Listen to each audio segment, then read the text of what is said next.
Father's Day ngayon kaya may lakad kami. Nang una nga lumabas si Deche, sumunod naman si Bebo. Muntik na nga siya hindi makita, buti na lang talaga may flash. Sunod nga na lumabas si H2.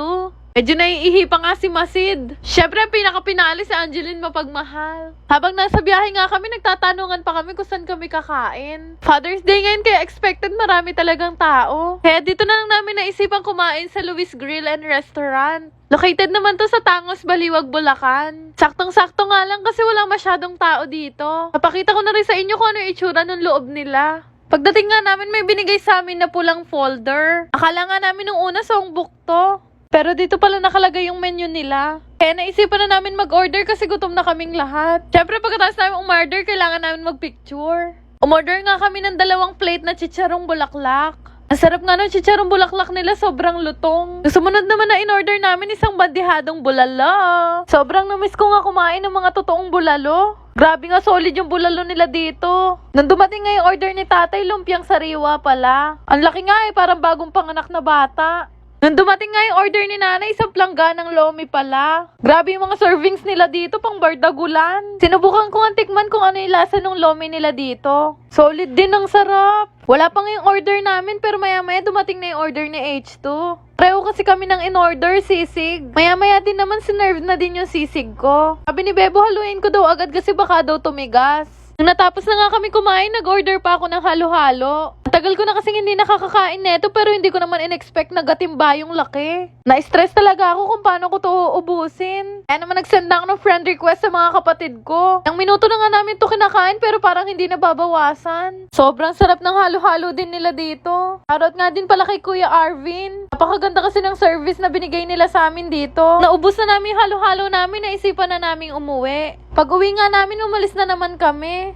Pupunta kasi kami ngayon sa liga dahil may laban sila tatay. Pagdating nga namin, grabe wala na pala kaming pwesto sa dami ng taong nanonood. Ganda nga ng laban kasi may laro pala ngayon yung mga pinsan ko. Sobrang galing talaga ng kuya ko na to. Di pa nga nag-uumpisa yung laban nila tatay pero naubos na yung boses ko kakasigaw.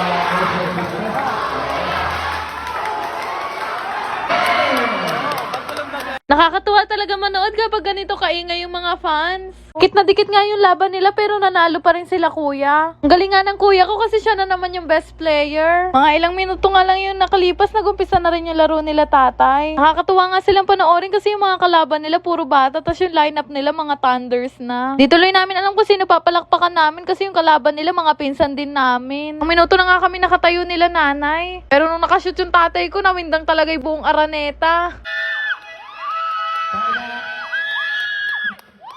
Ganda nga ng laban nila, inabot din to ng mga 12:00 ng hating gabi. Katapos ng laban, nagsiuwi na rin kami. Makauwi nga kami, naisipan ko pa maglaro nitong Kabibe. Para makapag-register, kailangan nyo lang naman ilagay yung phone number nyo. Kailangan nyo lang mag-create ng password at saka yung OTP na marireceive nyo. Ganun lang naman din kadali mag-register dito. After nun, pwede mo na nga mapasok yung laro. Pero syempre, bago ka maglaro, kailangan mo munang mag-cash in. Gcash nga din yung ginamit ko dito at nag-cash in ako ng 200 pesos. Kailangan mo lang naman ilagay yung Gcash number mo at yung amount na ika-cash in mo. After nun, makakapaglaro ka na. Dami ka nga rin pwedeng pagpili ang laro dito pero tinry ko ngayon yung Lucky 9. Syempre, alam ko namang alam nyo na yung mechanics ng laro na to. Bet nyo lang kung magkano yung gusto nyong itaya. Madalas ko nga tong laruin kasi madalas din ako manalo dito. Dahil 200 nga lang yung kinash in ko, pa unti-unti lang muna ako tumaya. Nung nanalo na nga ako ng 500 pesos doon, naisipan ko na maglaro ng iba. Doon pa kasi kung isang nilalaro dito, ito yung toss coin. Kaya ka lang naman kung saan mo gusto. Para sa akin, mas madali itong laruin kasi dalawa lang yung pagpipilian mo. Tutuwa ako maglaro dito kasi ang dali ng mga mechanics ng laro nila. Pero maya-maya din, nag-stop na ako maglaro kasi baka maubos ko yung pera ng bangka. Turuan ko na din kayo kung paano mag-cash out. Pindutin nyo lang yung withdraw na makikita nyo sa baba. Para makapag-cash out, ilagay nyo lang yung amount na gusto nyong i-cash out at yung Gcash account number mo. Kagaya nito, nag-cash out lang muna ako ng 300 pesos. Noon lang naman kadali, maghintay ka lang ng ilang minuto, marireceive mo na agad yung kinash out mo. Kaya kung ako sa inyo, subukan nyo na rin to.